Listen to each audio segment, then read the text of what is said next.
Hello everyone, welcome to Liverpool Rugby Chat, no? Widnes Rugby Chat episode 12. First one of the season in terms of a game being played, a competitive game. I'm joined by the very smartly dressed Ian Cheveau. Thanks for coming in, Ian. No problem. Hopefully drag Ian in. We're gonna try and get Ian in on a contract to come in on a weekly basis now the season started. So really good first game of the season for Widnes, a 40 points to 16 win over Halifax. We're going to get Ian's thoughts, some of my thoughts. We've got a bit of an interview with Kieron Purtill, and then we're going to talk about the ongoing ownership dramas and look ahead to Toulouse on Saturday. So starting off, Ian, what were your thoughts on the game on Sunday? A superb victory. You know, you look at Halifax, who have been a really strong outfit in that division for a long time.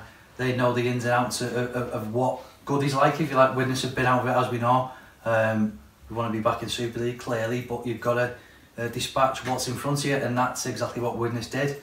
I was very impressed with the organisation of the team, the way it was set up by Kieron Purtill, and of course, you know, the Anthony Gelling factor, which I guess we'll elaborate on a little bit later. You know, Gelling was fantastic.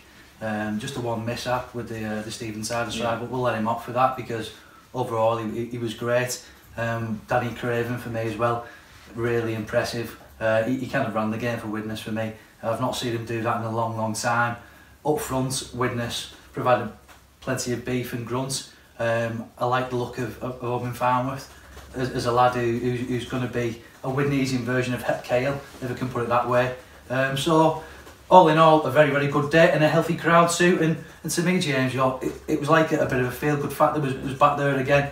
And I've not been part of that atmosphere for a very long time. And I'm not saying it was a case of, you know, the witch is dead with James Rill going, but it seemed to me that there was a lot more vocal support there, and fans have come out to support a very Widnes-based team, which is ideally what we want. Yeah, I think I was walking to the ground on my own, and I was thinking I was a bit unenthusiastic. Do you know what I mean? I was walking to the ground and I was thinking, I remember when you used to come the game, you know, and there'd be a few of us, and you know, we'd be looking forward to it every week, and it was like I was probably, that's how I felt going into the game. And then obviously, like you say, the performance and the way the game went, and again, like you say, the crowd was really good. I mean, I wasn't expecting anywhere near that, you know, based on what's happened. So I think there's a lot of, you know, how much of that is tied into the announcements and, you know, and things like that, you know, we don't know. But in terms of the performance, I think I think I described it as a very accomplished performance. I didn't think, at no point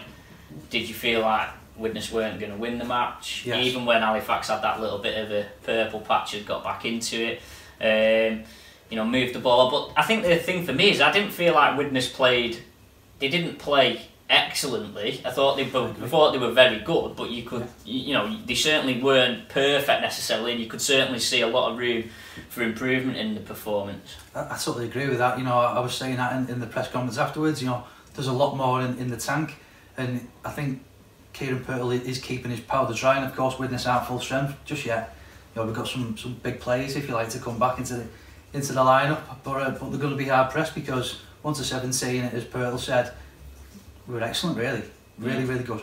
Yeah, I mean, it was interesting. What do you think of obviously Owens? We sort of thought Owens was going to be in at standoff, but ended up playing fullback. An interesting call, playing Owens at fullback and obviously putting Ash Allbott on the wing. Yeah, I was slightly surprised about that, I must say, because for me, Ash Allbott is the best fullback Widnes have got. But having said that, Jack was really composed. You know, in defence, he held up his own. In attack going forward, and his goal kicking as well. He's someone who really is conscientious, you know, in his work, and he would have practiced, you know, week in week out, knowing for that big occasion. And he's, for me, he really delivered. And you know, it's great to see Jack after all these years get back to that kind of form. You know, he can really produce. And I know that the jury is probably still out with a lot of Widnes fans because he didn't know whether that was going to be a good signing or not. But for me, one game in, you know, it's kind of 9 out of 10 performance from Jack. Yeah, I mean, I always thought Owens would be the full-back at Widnes after Hanbury left. I didn't perhaps think it'd go the way that it has done, but that's what happened. And like I say, I think I've seen a few people sort of saying Ash Allbott was wasted on the wing, but at the same time, I think you've got to look at Owens' performance and say that Purtill was right to pick him there, and it's going to be if he plays like that, it's going to be very hard to justify moving Owens from fullback. Yeah, absolutely. I'd be really reluctant to kind of change a winning team, and we all know Ashore Bot's going to be a Super League star of the future. Let's hope it's going to be with Widnes, but he's got a clean pair of heels. He's very, very quick. Let's not forget Jack started his kind of Widnes career out on the wing in a number 2 shirt too. So if Ashore Bot's got to play there for a little bit, then so be it. It's a long season. Players are going to get injured. There's going to be opportunities where Bot's going to go back into the fullback berth, and occasionally, we might see him somewhere else. So it's a case of suck it and see so far, James. He wouldn't be the first player either, the first fullback even, to, like you say, start out on the wing just to get a bit of first team experience. Just don't forget, as much as everyone's excited by him, he's only played a handful of first team games, and obviously easing them into that environment is perhaps what Kieron Purtill's looking to do. That's it, and with young players sometimes the media and fans can expect a little bit too much too soon from these type of players, but we know he's a quality player, and it's going to take a little bit of management. I don't want to be playing it every single game and burnt him out. I remember Widnes did that a few years ago with Danny Craven. We played up at Whitehaven and full back, and Mark Smith was really singing his praises, and he never really had a break off rugby league from that point onwards, because he was thrown in the deep end and did so well. It's all got to be managed, and I'm sure Phil Finney and Purtill will be looking at this and picking the games, because on Widnes' performance yesterday, some of the teams down the bottom end of the championship, it will allow for a little bit of tinkering going on for me. Yeah, I mean, they moved the ball really well. I thought they moved the ball across the field probably better than we've seen for a very long time, and one player that we haven't mentioned yet who was part of that was of course Joe Lyons, who's taken his chance. Again, another player, young player who really only got a bit of a shot towards the end of last season when the chips were down and whatever. Almost quietly went about his work and was actually quite a key link between Craven and Owens and the right side particularly. Yeah, absolutely. We've seen a little bit of him last year in Super League, and that alerted 1 or 2 Super League clubs actually to say this is a bit of a player. He just needs a bit of nurturing, a bit more coaching. Salford was certainly looking at him and all that for a fact. But relating back to Widnes, he's a quality lad. He's been brought up with that kind of Widnes Phil Finney culture, so he knows what the club's about. He's got the platform to really flourish and perform. One thing I do like, I think he's a left-handed player, and he's got a great pass from that left hand, and his distribution was great. And like you say, he went about his business in a very calm way. Did his job very, very well, and I think he can hold on to that shirt. Excellent performance. So 10 of the 17 had come through the Widnes Academy, which is a brilliant credit to the club, and of course Phil Finney will have developed probably the majority of those players. Has that result almost immediately wiped out the concerns that the team would be too young?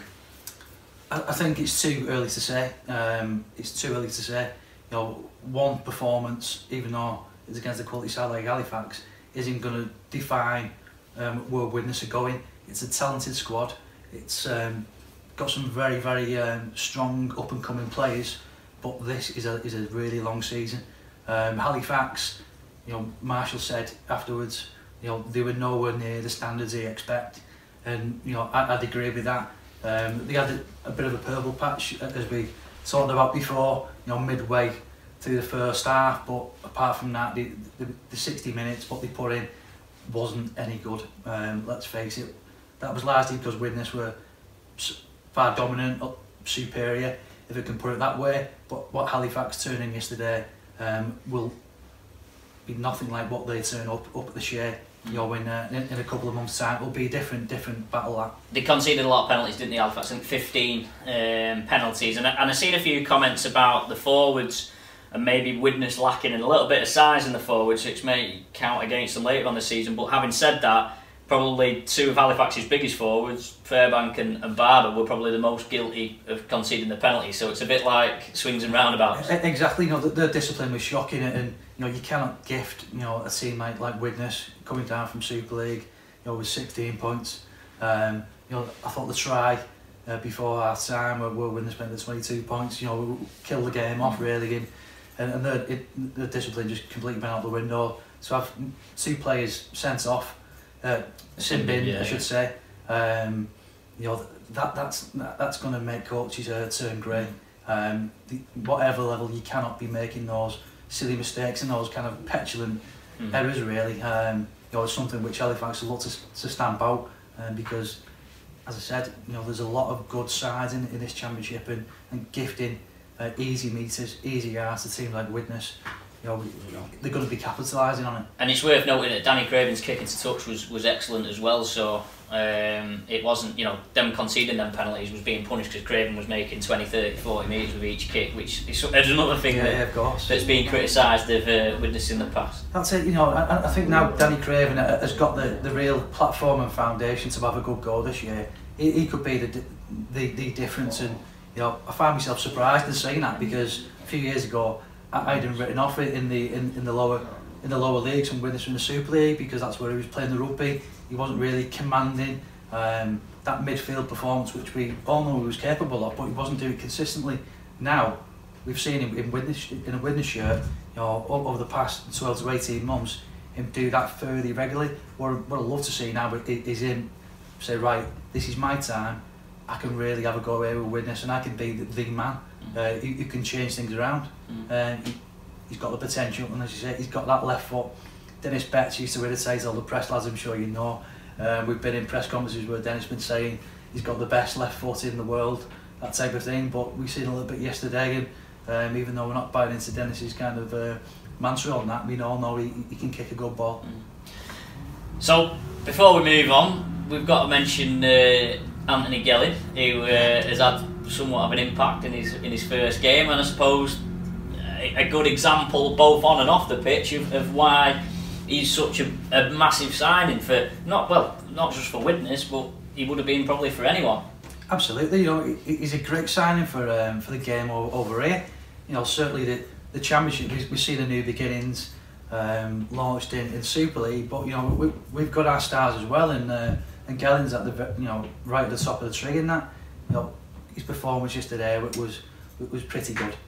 As far as debuts go, you know, that is exactly what we would have been expecting of him. Yeah, 2 tries and 3 assists. But, well, he didn't get the assist for one of Vince's tries, but he was the dummy runner, wasn't he? But that's it. He was still down that side. Absolutely, it was a good day at the office, and you know, it's nice to see that partnership with Ince and Gelling come together. It's one which doesn't kind of trip off the tongue when you say centre winger partnerships, but in this division, at this level, it's and Ince took the try as well, didn't he? Certainly 2 of them were very good finishes in the corner. Yeah, I put in my report, you know, Gelling was a perfect forward because all the attention was on him, and we all know Ince is a devastating finisher on his day. And what was lacking last year from Ryan Ince was confidence.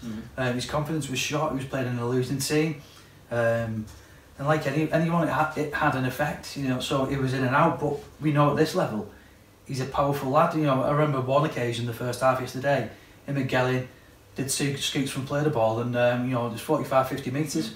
That's what you're going to get from these lads. I think I described Gelling on Twitter as a trim McNanny. Oh jeez, I'm not sure what Mick would have to say about that, but if he can make the contribution which Mick did, by the way, which was significant in those couple of years he was at Widnes, then we'll be well on our way to getting back to Super League. And I mean, where do you stand on the keeping hold of him front? Because it's like, obviously he's over, he's on contract and stuff. Are Widnes going to be able to keep hold of him at least for the season? Yeah, for me, it's quite straightforward. He's got a contract, and unless there's going to be a silly offer, a significant offer, which Widnes want to entertain, then for me, he's going to be here all year. He seems like he's enjoying his rugby, he's enjoying training, he's enjoying around being the Widnes people. He's in the town, he's active, and you know what? Again, we talk about match winners. Widnes have got one there who can just turn on that little bit of class, and I always felt, by the way, yesterday, as soon as he got the ball, Halifax didn't really know how to take him. There was always, I could do something which you can't, and that's the quality of what you pay for. Unless there's a silly offer coming in, I'd be digging my heels in if I was Widnes, but whoever's making the calls at Widnes, you know, who knows? I don't know what the... I mean, especially the off-field stuff as well. You know, we saw the video yesterday on Sunday morning. We saw the bit where he sat in the crowd with the kid at the end of the game, and it's like you can't really put a value on that sort of thing, can you? No, it's gold. It's absolute gold, and you know, we all knew what we're going to be getting from the lad because he's a social media freak. You know, some of the stuff he was doing, you know, in New Zealand when he was there was great. When he was at Wigan, he was fantastic. You know, making all these videos, and we've probably not seen that since Paddy Flynn had a go of magic on his Twitter feed, which wasn't very good by the way, but it was a good effort, Paddy, I must say. Maybe we can get him in. We'll do a magic show on Widnes Rugby Chat. Yeah, that'd be good. that'd be good. That'd be good. But you know, he's a devastating player for Widnes, and you can see why the board at the time encouraged him to honour his deal.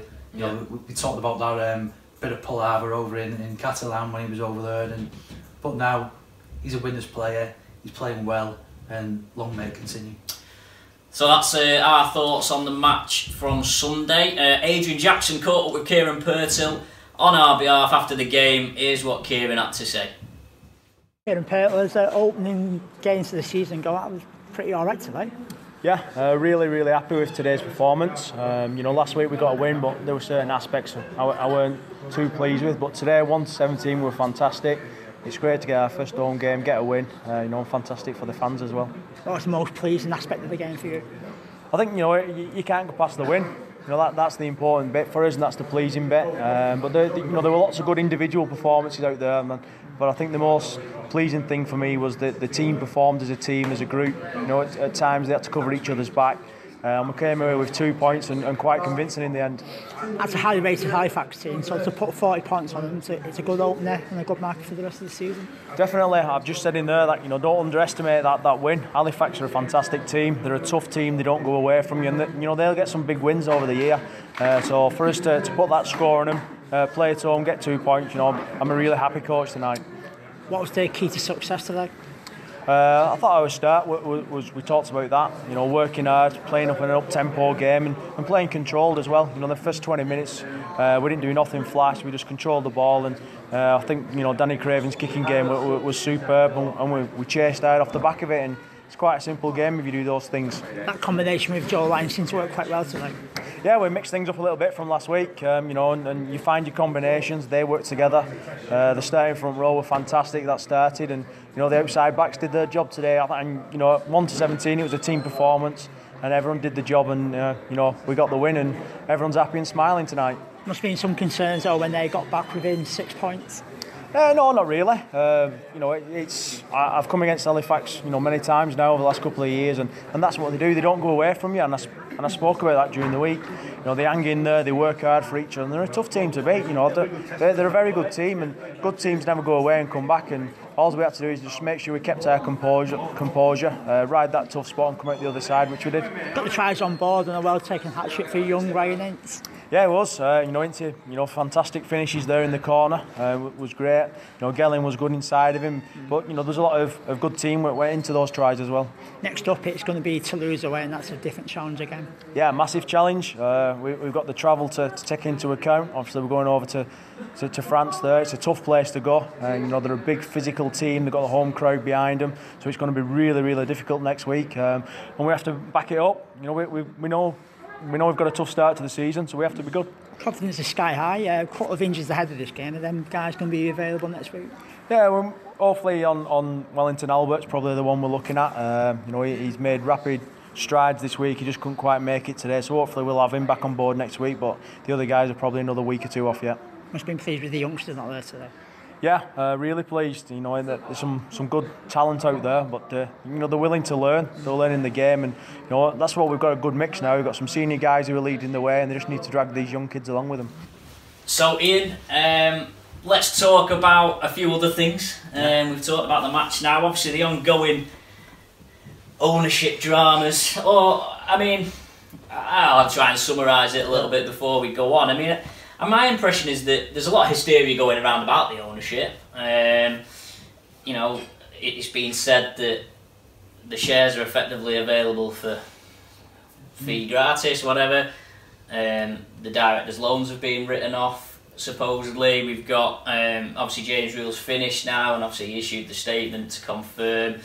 There seemed to be, in that statement, he basically said they'd had no formal offers, that the club had real short-term cash flow issues. But all that considered, it feels like the players and the coaching staff have been completely, have somehow managed to put a bubble around themselves, almost ignore everything, because certainly the performance that we've seen, and certainly from speaking to Kieron Purtill and some of the players, they don't seem to be really affected by it. I'd say, I don't know whether that's something from what Kieron's brought in from his time at Leigh and the circus, what went on there, which we all know about, but it's a situation we can't ignore as journalists covering the game. You know, Widnes are cash strapped. There's no potential buyers, as you've rightly said. They look a little bit rudderless off the field. No one knows whether we're coming or going. The fans are demanding that we want answers, and rightly so, because they're all stakeholders in this. And fans need to be kept absolutely in the clear to know what is going on with the club. We spoke toward the end of the season, about Steve O'Connor and his involvement. Suddenly he pops up as chairman again, which is very, very interesting. But I'd like to hear a little bit more from Steve, just to communicate to fans, to say what is going on. James has left the club now after his, I think it's 4 or 5 years in charge. He probably put a bit on the gate, joking apart. No, seriously, yeah. Because some of the fans who were very vocal against James, they seem to be back in that corner. I mean, I certainly, the day after it was announced he was going, I bought my season ticket. So, I mean, I'm probably not the only one, and it wasn't necessarily 100% because of that, but ultimately that showed that there was a bit of a change in the wind. I think obviously the administration's being talked about, isn't it? And I haven't necessarily heard this. I've had a few people mention it to me, but I wouldn't. I think I said this on Twitter when I seen. I think was it in one of the trade papers a few weeks ago, where I seen it, and I seen the story, and obviously they'd sort of must have heard it off similar people to me. Yeah. And I hadn't ran the story because I wasn't confident enough from what I'd heard that it was worth running the story. Right. Obviously the trade papers ran with it. Yeah.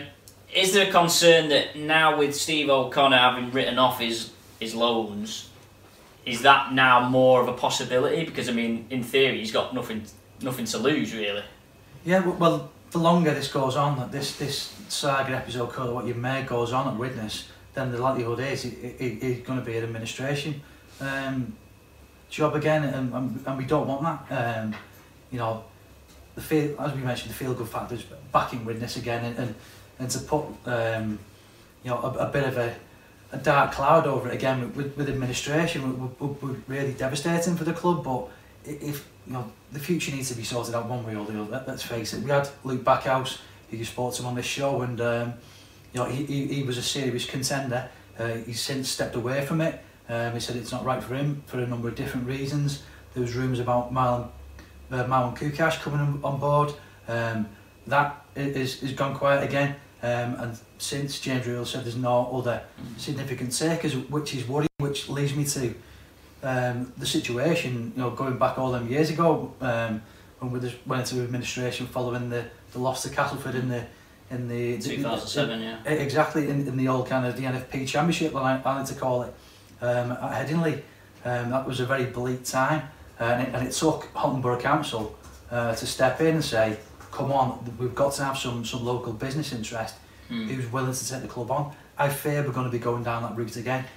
I mean, obviously I've spoken to Luke, and I've spoken to a couple of other people who've maybe shown a little bit of interest, and there seems to be a little bit of I don't know whether it's cat and mouse or whatever, where by people who are potentially interested aren't being given full access to what they want, or they're asking questions that aren't getting answered. Then there's also the question mark about, well, what debts have the club got? Because no one appears to be. I mean, I think somebody said, James Rule said in one of the fan things last year that the club was debt free, but clearly that isn't necessarily the case, because if it was, then you would imagine me and you could go down and take it off their hands for £1 each. Yeah. Well, there's clearly been a bit of smoke and mirrors from the Widnes board and maybe James on that one, because if he said it, it's in the public domain and we all know about it. So that has been said, and it's been said on the record, so we've got to take it as that. But it's just a worrying, precarious situation for Widnes, and the longer it goes on, I fear it's probably going to start interfering with what goes on the field, because like anybody, they want security, the players want security, they want someone to look up to say, you know what lads, you carry on with your rugby league on the field, we've got everything in hand off the field. At the moment, we're not seeing that. Who is the leader? If it is Steve, let's come back in, Steve, and let's hear from you. If it's another CEO coming in, then that needs to happen pretty soon. But the whole situation, you know, it's not a very comfortable one for Widnes fans, for Widnes players, for all stakeholders and potential investors. Commercially, you might want to put some money in, because at the end of the day, we could be looking at administration and a points deduction. Yeah. There is one local businessman, Sony, who I believe has been interested in it, but I think there is a little bit of contact with the RFL on that, but it's not going anywhere. It's not going anywhere. Yeah, I mean, you'd have thought that there would be people who would be interested in taking it, but I suppose, like I say, without us, we don't know the nature of debts, if there are any. But you know, you look at what the facts that we have is, obviously you've got the parachute payment, you've got the central funding, you've got a healthy average crowd for the championship. Yes. Now, obviously, yeah, we've got a full-time team and obviously the associated costs of that. But in theory, if you took that off scratch, you'd like to think that you could probably run it. Oh yeah. You know, sustainably, at least for one season. Do we think that is it being blown out of proportion by people outside of the club, or do we think, you know, because, do you know what I'm trying to say? Obviously, there's a lot of hysteria around the fans and around the ownership and all that, but obviously the club have been very quiet. Do you think that even though they're probably acknowledging that there needs to be a problem or a change, that the status quo will remain there for the foreseeable? Well, you know, are we waiting for Holland Borough Council to step in? Are they waiting for that to be the trigger point? Because the longer it goes on, we're going to end up with a bit of a white elephant of a stadium where there's actually no club to play there, because without Widnes, you know, the stadium doesn't function. Yeah. You know, and Holland Borough Council, I've been great with Widnes over the years. I would never fault them on this, but I believe that they and Derek Swear were very vocal in bringing Steve O'Connor on board all them years ago. And you know, that's got us to a point, but the point was in 2014 where we didn't kick on, didn't make the investment what we needed, and we've ended up here. I think we might have talked about this on last time you were on, was that the council need Widnes Rugby because Widnes Rugby puts them on the map, but then at the same time Widnes Rugby need the council because without the council they've not got a ground. But that's the bottom line, isn't it? And it's frustrating that whatever's happened or whatever the disagreements are, that whoever's involved in the two parties can't, you know, get together for the dual mutual benefit, if you like. And we don't know. I mean, we presume that it's on the club. I know, obviously, you know, James Reel came out and was moaning about because they don't get the money from the pop and crisps that's affecting the budget. But I think that's pretty weak of an argument, to be honest. Yeah, a couple of pies and a few Mars bars isn't going to make a difference. You know, what Widnes needs is a commercial arm which is strong enough to compete, not just at this level, but at Super League. You know, let's look at the shirts on the front of the shirts. Where's the big ACIs and the Stobarts? If it can use Stobarts, actually, probably not a great example, but I mean, to be fair, Stobarts is a great example because they are a major employer in Widnes. You know, they've got major base in Widnes. It's not as if there's not companies in Widnes that would be capable of paying, I don't know, 50, 100 grand on front of the shirt. You know, so is the like you say, does it all come back to the whole administration side, where are people being put off from sponsoring? Obviously, the hangover from failing to deliver in the past and all that sort of thing. Is you almost need someone to come along and draw a line in the sand and say, right, we're the new club almost. Forget what's happened. We're gonna make sure that this time, if you sponsor Widnes, you're gonna get back, you know, what we've promised you. Exactly that, and whoever comes in needs to have a root and branch examination of the club from top to bottom. because it needs moving on in a big way. You look at the way some of the Super League clubs operate down the road, namely Warrington. It wasn't long ago that Warrington was struggling at the foot of Super League under Paul Cullen. Things can change pretty quickly around here.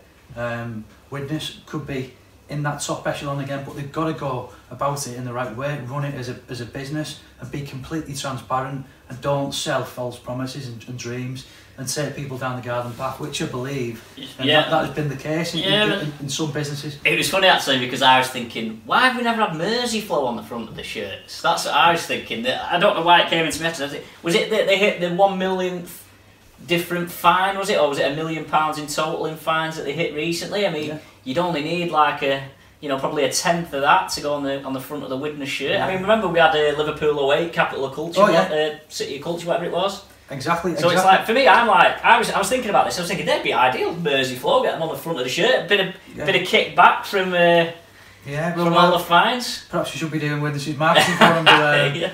But joking apart, that is an ideal candidate for the shirt. And by the way, I'm not dismissing the community initiative and campaigns, but there's a place for that. Yeah, I mean, I think the thing with the Beat the Scrum is you'd like to think if they weren't on the front of the shirt, you'd still be getting the revenue that's bringing in. Yeah, you would. Because of the other, ultimately the reason that money comes in isn't because they're not just pulling it out of thin air. It's just there, and it's like, you'd like to think that, like you say, you mentioned Warrington's community arm charitable foundation runs really well. You'd like to think that if that funding was so important, you'd still be able to get it, even if you had Merseyflow or whatever on the front of the shirt. Yeah, it all needs looking at, but it's a strategic thing. He was looking at what's the long-term vision of Widnes. Where do we want to be in 5 years' time? Where do we want to be in 3 years' time? Obviously, first year we want to be back up Super League, but if that's not doable, and it might not be, by the way, because this is a subdivision, it could be 3 years down here. So let's think big, which is great, but let's be realistic. Let's be realistic about everything we do from now on, because some of the aims of what we've done in the past haven't been. I mean, the main thing is obviously, and I think yesterday perhaps showed it. Sunday showed it a bit like this. When you're a small town, you need to get people on side. You can't afford to alienate the number of fans and the number of sponsors that have been alienated over the past few years, because there's no, and obviously it's an interesting discussion to have with Super League, because obviously Super League wants big places and cities and stuff, and obviously Widnes isn't an attractive place, but then at the same time Castleford isn't an attractive place. Absolutely.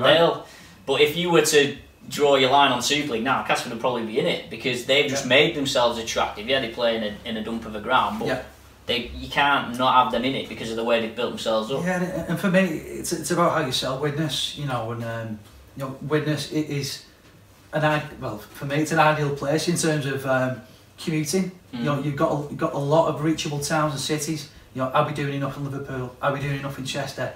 Are we doing enough in North Wales? Obviously, we've got North Wales Crusaders, but let's face it.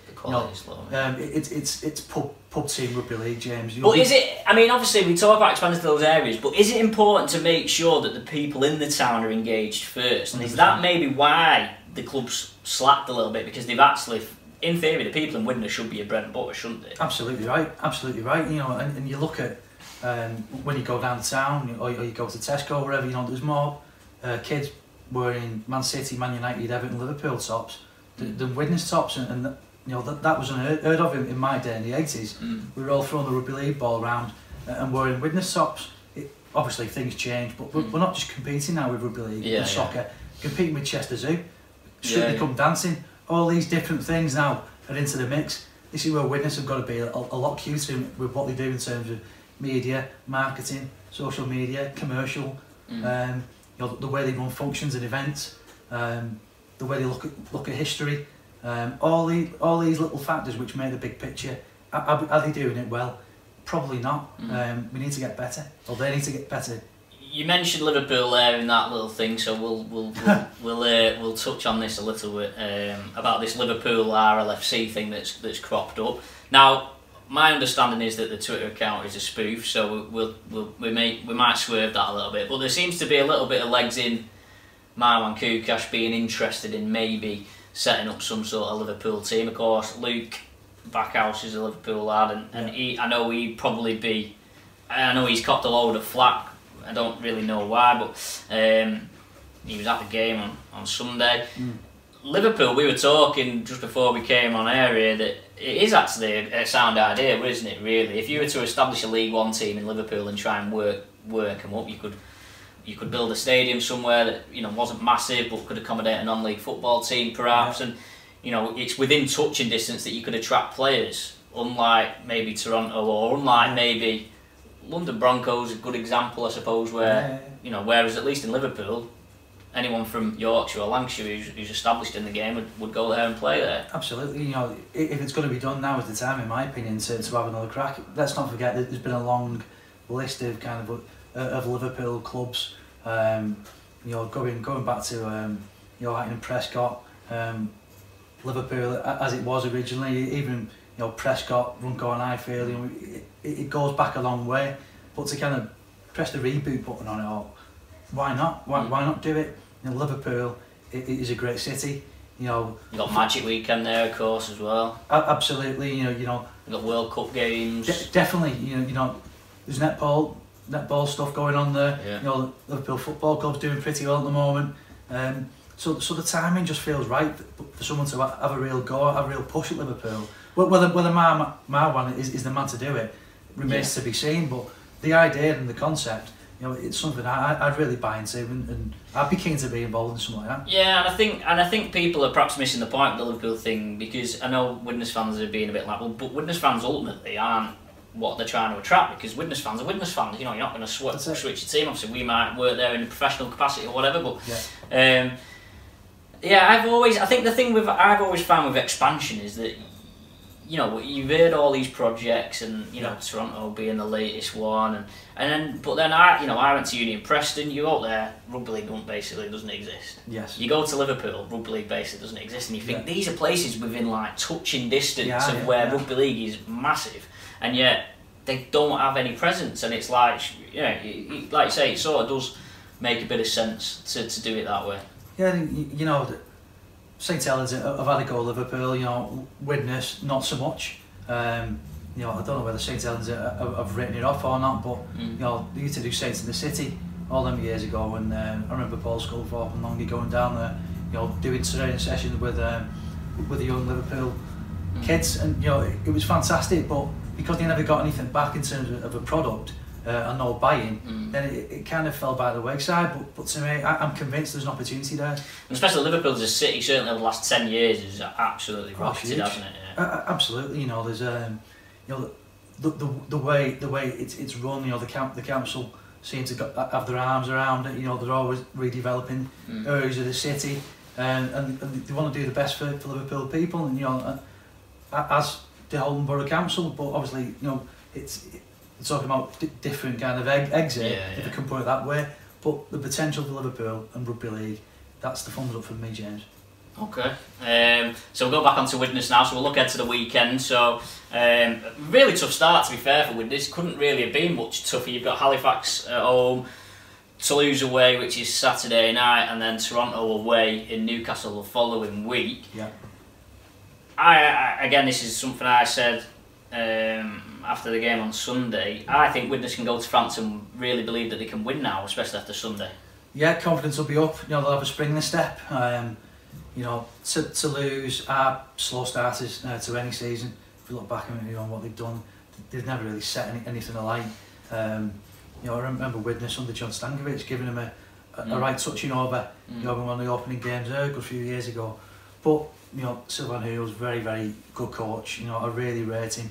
He's got some very, very good French players, and there's a touch of the Antipodeans about that team as well, and very well organised, very, very tough to beat.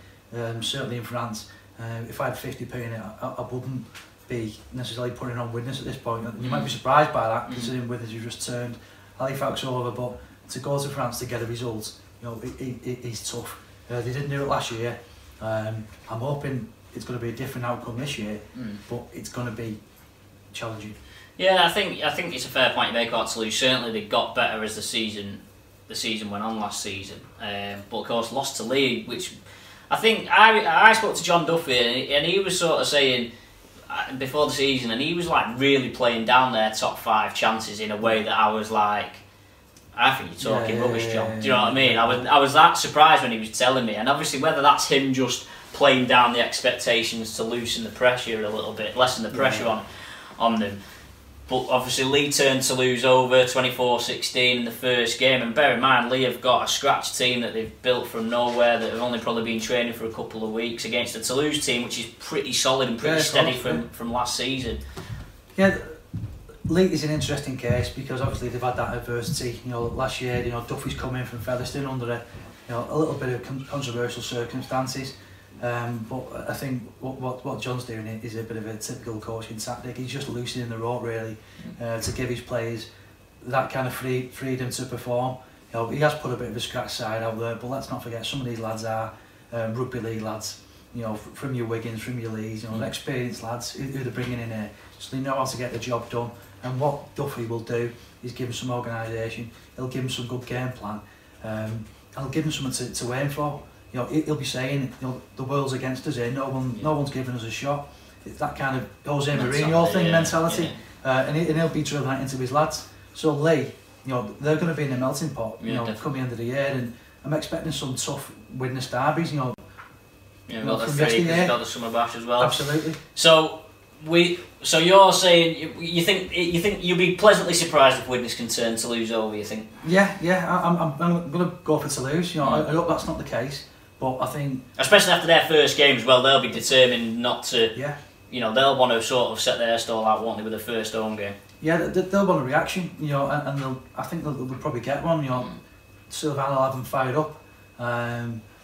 Widnes, if they kind of, you know, turn up as they did on Sunday against Halifax, then Widnes have got every chance of turning over. But for me, it's a banker for Toulouse. But a good time to play them, February.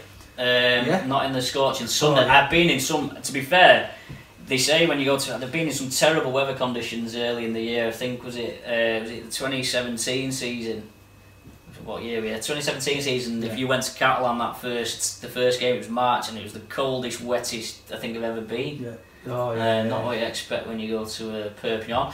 But Ian, thanks for joining us for this first post-game one of the season. I hope you like the format. We're going to try and make sure the format's like this every week now. If you're going to Toulouse and you fancy coming in and sitting where Ian is right now next week, please do, because unfortunately I'm not travelling this weekend, so I don't think it's been televised or streamed, so we won't have a clue what's happened. So it'd be useful to get someone who's gone to the match. Please do subscribe to the YouTube channel and like and share on Facebook, Twitter and what have you, and we'll see you next week.